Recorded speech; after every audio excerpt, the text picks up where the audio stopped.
নমস্কাৰ নমস্কাৰ মই ইংৰাজ আকৌ আহিলো আপোনালোকৰ মাজলৈ এটা সুন্দৰ দিনৰ শুভকামনা লৈ বন্ধুসকল আৰু মৰমৰ শুভাকাংক্ষীসকল বৰ্তমান আজি মই উপস্থিত আছো উত্তৰ গুৱাহাটী আইআইটি আৰু আইআইটি মাছমজিয়াত আজি মই ইংৰাজ আৰু মই আজি কাক লগ কৰিব আহিছো আপোনালোকক দেখুৱাব গৈ আছো লাহে লাহে অসমৰ সুযোগ্য সন্তান ডক্টৰ অনুপম শইকীয়া ছাৰৰ কাষত আজি মই ইংৰাজ ছাৰ নমস্কাৰ নমস্কাৰ ছাৰ ভালে আছেনে ভালে আছে ছাৰ শেহতীয়াকৈ হলো আপোনাক ৰঙালী বিহুৰ আন্তৰিক শুভেচ্ছা আৰু অভিনন্দন জনালো ছাৰ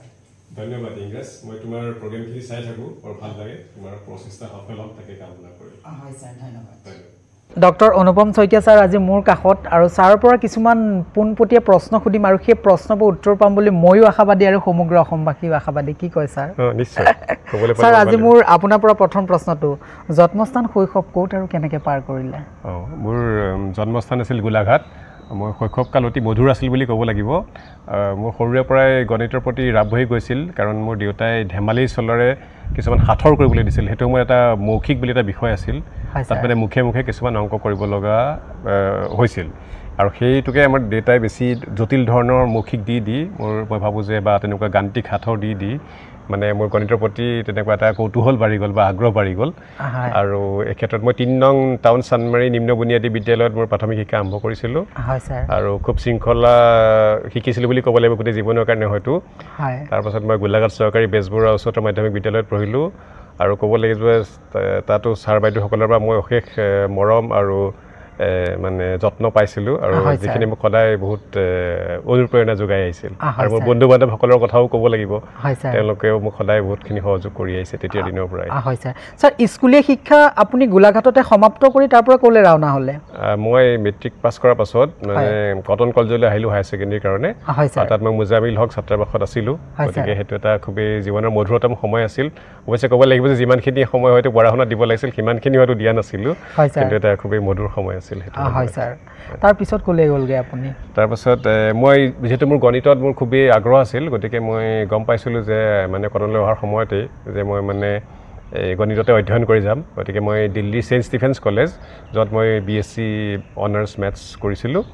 আৰু প্ৰথম অৱস্থাত দিল্লীলৈ অহাৰ পাছত অলপমান অসুবিধা হৈছিল যিহেতু আমি অসমীয়া মাধ্যমত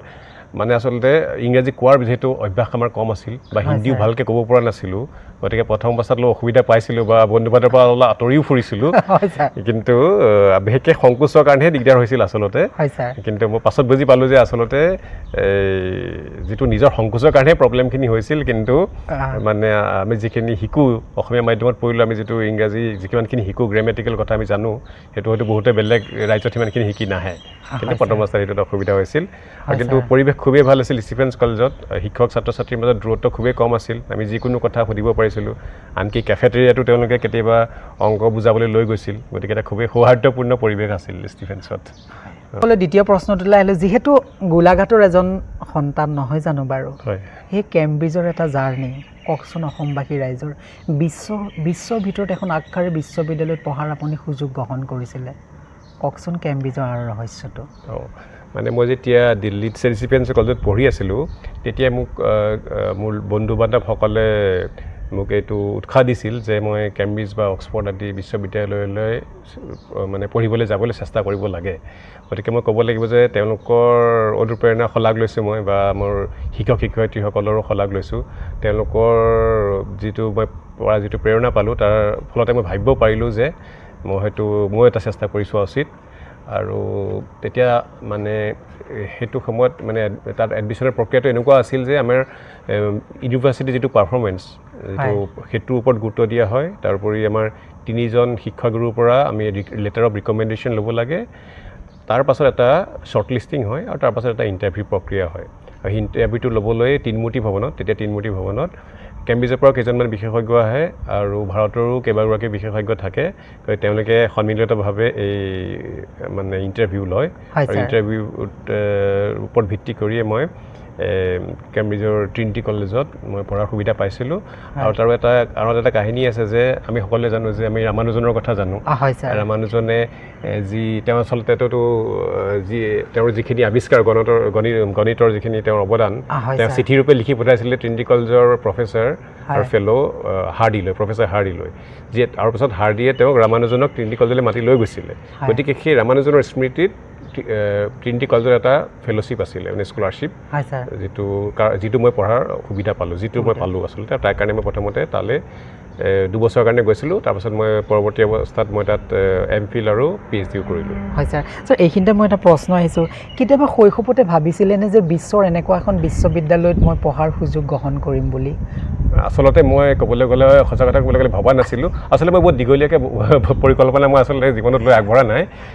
মই যেনেকৈ খালি মই জানিছিলোঁ যে গণিততে মই পঢ়ি যাম গতিকে মই যেতিয়া ক্লাছ 10ত আছিলোঁ হায়াৰ ছেকেণ্ডেৰী কটনত পঢ়িবলৈ চেষ্টা কৰিম বুলি ভাবিছিলোঁ আৰু যেতিয়া কটনত পঢ়ি আছিলোঁ আপুনি কটনতো PCMত আপুনি 90% লৈ আপুনি মই 93% পাইছিলোঁ কিন্তু মই অসমীয়া আৰু ইংৰাজীত বহুত কম নম্বৰ পোৱাৰ বাবে 6 নম্বৰ কাৰণে ষ্টেণ্ড কৰিব নোৱাৰিলোঁ অসমীয়াত বহুতেই কম নম্বৰ পাইছিলোঁ ছাৰ এইখিনিতে আৰু এটা প্ৰশ্ন আহিছোঁ দেই কাৰণ প্ৰত্যেকগৰাকী পিতৃ মাতৃ নিজৰ সন্তানক লৈ একো এটা সপোন থাকে নহয় জানো বাৰু ল'ৰাটো এইটো লাইনতে যাব বা ছোৱালীজনী কিন্তু আপোনাক লৈ আপোনাৰ দেউতা আৰু মাৰে কি এইখিনিতে মই দেউতা মোৰ এইটো কথাত মই শলাগ লওঁ যে কোনো ধৰণৰ তেওঁলোকে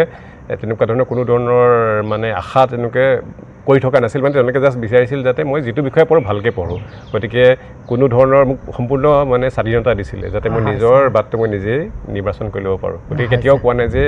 ইঞ্জিনিয়াৰিং পঢ়া মেডিকেল পঢ়া একচুৱেলি মই ইঞ্জিনিয়াৰিং পঢ়িলোঁ চিটো পাইছিলোঁ কিন্তু মই মানে গণিততে আগবাঢ়ি যাম বুলি নিজে সিদ্ধান্ত লৈছিলোঁ গতিকে মই এই ক্ষেত্ৰত কোনো মানে তেওঁলোকে পৰামৰ্শও দিয়া নাছিল জাষ্ট মোৰ নিৰ্বাচন মানে মোৰ যিটো চইচ তেওঁলোকে সেইটো কেতিয়াও মানে তাতলৈ প্ৰশ্ন কৰা নাছিল হয় ছাৰ আৰু ছাৰ এইখিনিতে আহিলে মই আৰু এটা প্ৰশ্ন যিহেতু মানে কেম্ব্ৰিজ যেতিয়া শিক্ষা গ্ৰহণ কৰিলে নহয় জানো বাৰু বিদেশত অসমৰ এজন সুযোগ্য সন্তানে কেম্ব্ৰিজত পঢ়ি আছে শুনিয়ে ভাল লাগে যি কি নহওক কিন্তু আপুনি যে বিদেশত পঢ়িলে কিন্তু আপুনি বিদেশত চাকৰি নকৰি আপুনি যে অসমলৈ ঘূৰি আহি যে আমাৰ ভাগ্যৰ ভাল আছিল আজি IITত আপোনাক এনেকৈ দেখা পাইছোঁ মই নিজে সৌভাগ্যৱান কি ক'ব আপুনি মই ভাবোঁ যে এইটো আচলতে নিজা ব্যক্তিত্বৰ ওপৰত বা পচন্দৰ ওপৰত বহুত কথা নিৰ্ভৰ কৰে মোৰ শৈশৱ বহুত মধুৰ আছিলে গতিকে গোলাঘাটৰ প্ৰতি মোৰ টান বহুত বেছি আছিলে পৰিয়ালৰ প্ৰতিও আছিলে তদুপৰি মই মানে কেম্ব্ৰিজত এই ট্ৰাইপছ কৰাৰ পাছত মই PhD কৰিলোঁ PhD কৰাৰ পাছত মই পেৰিছত এবছৰ আৰু মন্ট্ৰিলতো 3 বছৰ মই চাকৰি কৰিছিলোঁ মানে বিশ্ববিদ্যালয়ত গৱেষণা আৰু মানে টিচিঙৰ কাম তাৰপাছত মই IIT বম্বেটো 1.5 বছৰ কাম কৰিছিলোঁ কিন্তু বিশেষকৈ বিদেশত মই ক'ব লাগে যে তাত মই সেই আপোনতা বোধটো মোৰ অহা নাছিল যিটো মই মানে যিটো অন্তৰৰ পৰা সেইটো টান এটা অনুভৱ কৰা নাছিলোঁ মনটো মানে হাবাতৰি খাই আছে যে মোৰ অসম মোৰ জেগা তাত গৈ কিবা এটা কৰোঁ মানে সেইটো চাগে হয় সেইটো কথা হয় যে মই মানে সেইখন সমাজত কি সমস্যা আছে সেইটো লৈ বেছি মই ভাবি থকা নাছিলোঁ কিন্তু অসমৰ কি হৈ আছে সেইটোৰ প্ৰতি মোৰ বেছি মানে মনত সেইটোৱে বেছি দোলা দি আছিলে গতিকে 2 নাও 2 ভৰি হৈ থকাতকৈ মই মানে সেইকাৰণে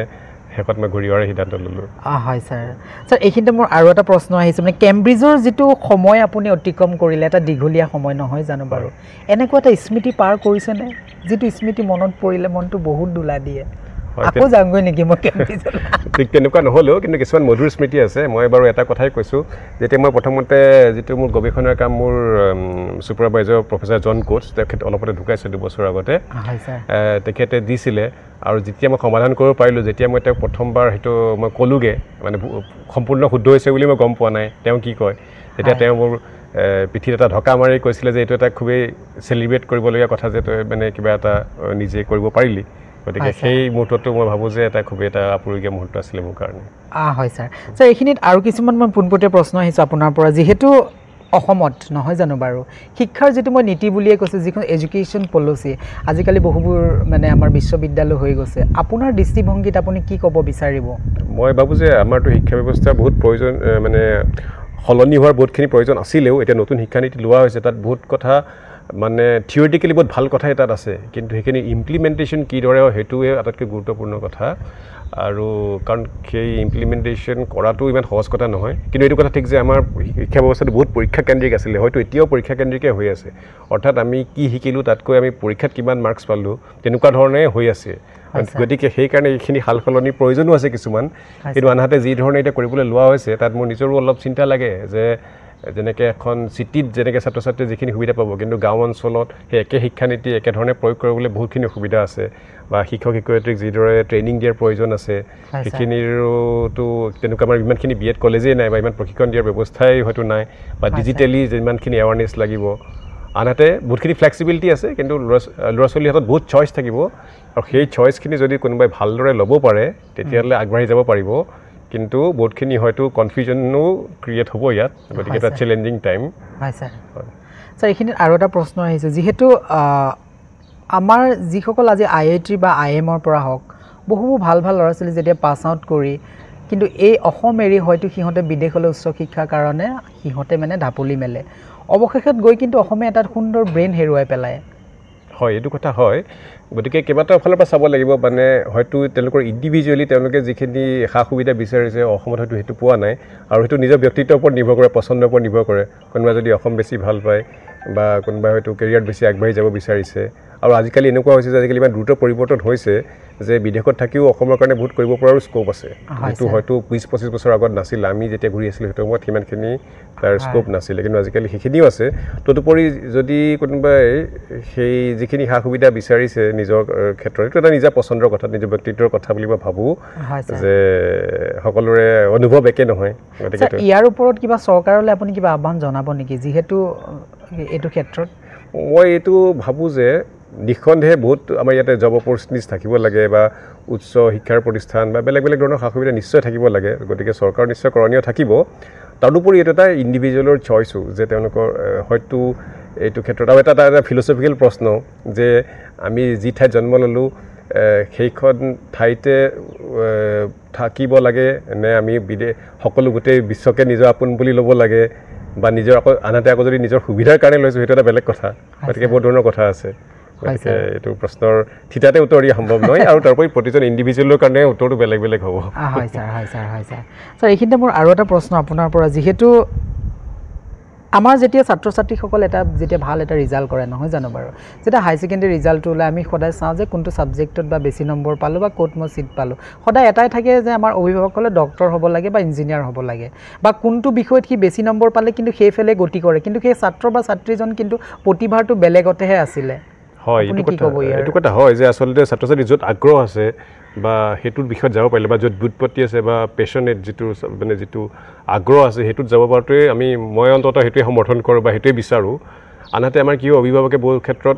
নিৰাপত্তাহীনতাত যাব লগা হয় আচলতে যে দেখে যে বেছি চাকৰি বাকৰিৰ সুবিধা নাই কিন্তু কোনোবাই যদি মেডিকেল পঢ়িছে হয়তো তাত তেওঁ কেতিয়াও তেনেকুৱা ধৰণৰ অসুবিধা নাপাব গতিকে তেনেকুৱা কাৰণত হয়তো অভিভাৱকে তেনেকুৱা ধৰণৰ চিন্তাত পৰি যায় আৰু কিন্তু মই ভাবোঁ যে যদিহে কোনোবাই নিজৰ এটা প্ৰিয় বিষয় আছে মই সদায় বিচাৰিম যে সেই প্ৰিয় বিষয়টোতে ছাত্ৰ ছাত্ৰী আগবাঢ়ি যাওক কাৰণ গোটেই জীৱনলৈ যদি মানে এটা ভাল পোৱা প্ৰফেশ্যনত থাকিবলৈ বহুত ভাল কিন্তু এটা নিজে যদি ভাল নোপোৱা প্ৰফেশ্যনত গোটেই জীৱনটো অতিবাহিত কৰিবলৈ নিশ্চয় এটা কষ্টকৰ কাম আৰু তাত সেইটো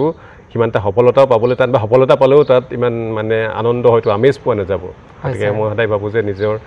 সেইকাৰণে যিটো হবি বা যিটো নিজৰ মানে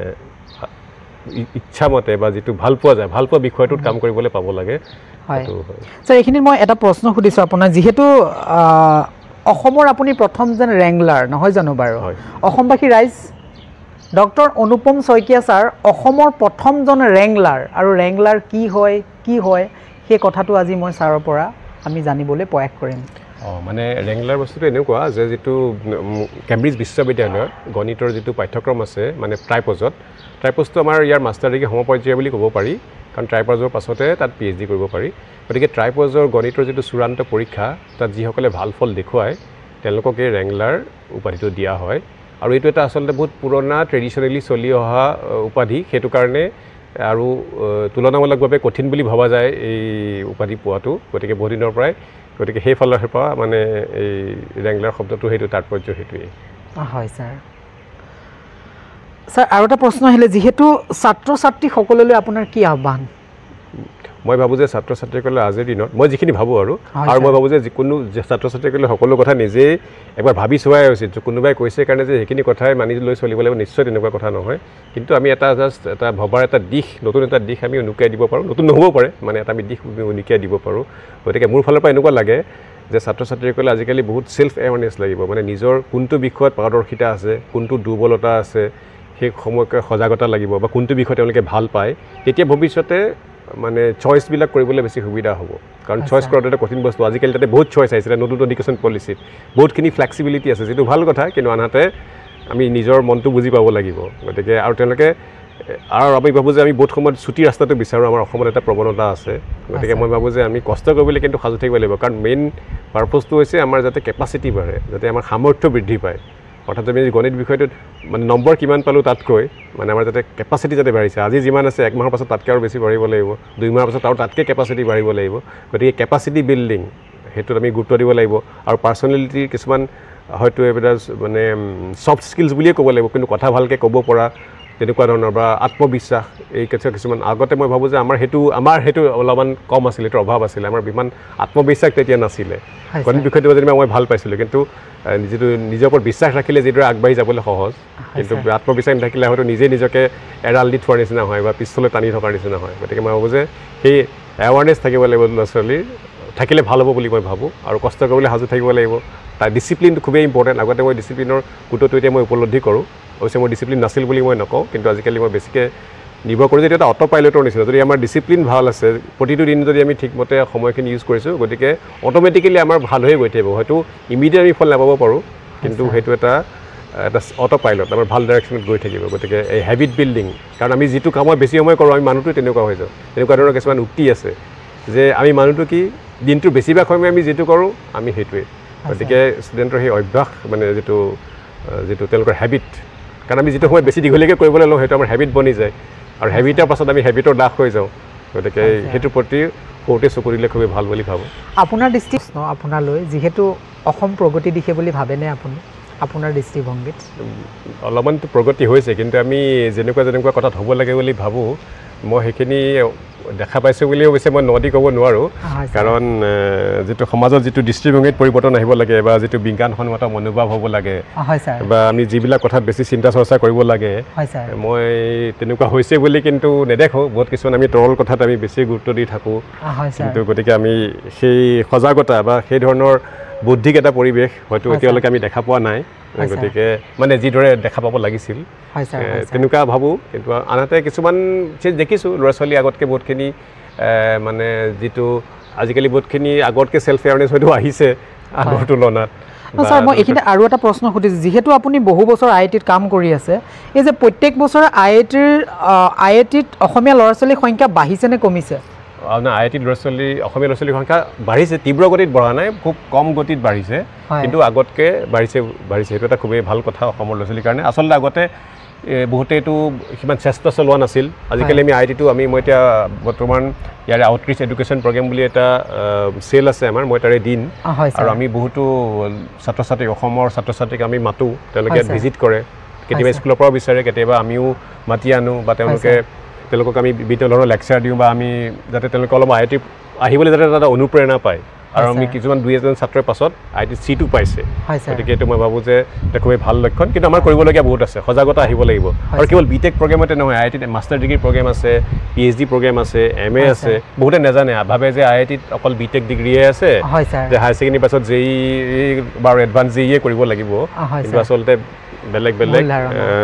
বহুতখিনি প্ৰগ্ৰেম আছে গতিকে সজাগতাৰ দৰকাৰ আমাৰ ল'ৰা ছোৱালীৰ সজাগতা বহুত কম আছে হয় ছাৰ এইখিনিতে আৰু এটা প্ৰশ্ন আহিছোঁ যিহেতু কেম্ব্ৰিজত ইমান এটা দীঘলীয়া সময় অতিক্ৰম কৰিলে সেই কেম্ব্ৰিজৰ এটা জাৰ্ণি আৰু আজি IIT এজন প্ৰফেচাৰ মানে এই যে কেনেকুৱা লাগে মানে মনটোৰ যে কেম্ব্ৰিজতে সেইফালে চাকৰি কৰাহেঁতেন ভাল আছিলে নেকি মানে কেনেকুৱা এটা মানে সুন্দিয়াই ভুকুৱে থাকেনে কিবা এটা যে এই পৰিৱেশ আৰু এনভাইৰনমেণ্টৰ ওপৰত নাই মই ভাবোঁ যে মই আচলতে তেনেকুৱা কথা বহুত বেছি নাভাবোঁ বাৰু কিন্তু এইটো কথা ঠিক যে কেতিয়াবা অলপমান সাময়িকভাৱে ভবা যায় যে তাত থকালে কি হ'লহেঁতেন তেনেকুৱা সাময়িকভাৱে ভবা যায় কিন্তু নাই কেতিয়াবা সেইটো কথা মোক দীঘলীয়াকৈ কেতিয়াও আমনি নিদিয়ে আৰু ইয়াত থাকি মই সুখী বুলিয়েই ভাবোঁ আৰু আমি নিজে কি ধৰণে লৈছোঁ সেইটো খুবেই ডাঙৰ কথা আৰু যেতিয়া কিন্তু অফক'ৰ্ছ আঁতৰৰ পৰা সদায় বহুত বস্তু ভাল দেখা যায় মানে দূৰৈৰ পাহাৰ দেখিবলৈ শুৱনি গতিকে দূৰৈৰ পৰা অসম যিমান ভাল লাগে অসমত থাকি অসম হয়তো সিমান শুৱনি নালাগিব পাৰে ঠিক তেনেদৰে অসমৰ পৰা বিদেশ যিমান শুৱনি লাগে কিন্তু বিদেশত থাকি বিদেশ সিমান শুৱনি নালাগিবও পাৰে গতিকে তেনেকুৱা ধৰণৰ এটা দিশো আছে ইয়াতে কিন্তু অভাৰঅল মানে মই কমফৰ্টেবল মোৰ ডিচিশ্যনটো লৈ যে মই ঘূৰি আহিলোঁ হয় sir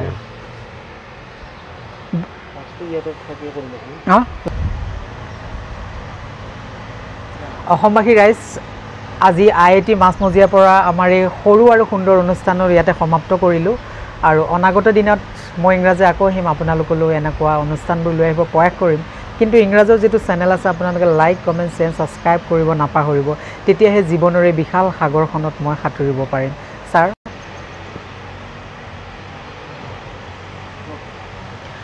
sir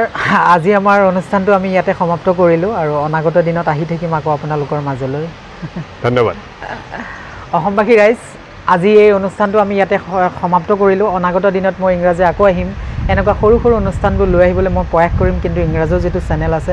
like comments and subscribe কৰিব কেতিয়াও নাপাহৰিব তেতিয়াই জীৱনৰ এই বিশাল সাগৰখনত মই সাঁতুৰিব পাৰিম ধন্যবাদ ছাৰ